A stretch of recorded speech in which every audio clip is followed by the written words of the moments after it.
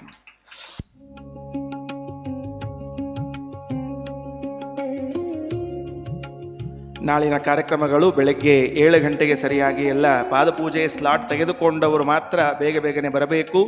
ಯಾವುದೇ ಕಾರಣಕ್ಕೂ ಸಮಯದಲ್ಲಿ ವ್ಯತ್ಯಾಸ ಆಗುವುದು ಬೇಡ. ಸ್ವಾಮಿಗಳವರಿಗೆ ಅನಾನುಕೂಲ ಆಗುವುದು ಬೇಡ. ಮಧ್ಯದಲ್ಲಿ ದಾರಿ ಬಿಡಬೇಕು. ಶ್ರೀ ಶ್ರೀ ಸತ್ಯಾತ್ಮತೀರ್ಥ ಸ್ವಾಮಿ ಮಹಾರಾಜ ಕೀ, ಶ್ರೀ ಶ್ರೀ ಸತ್ಯಪ್ರಮೋದ ತೀರ್ಥ ಸ್ವಾಮಿ ಮಹಾರಾಜ ಕೀ.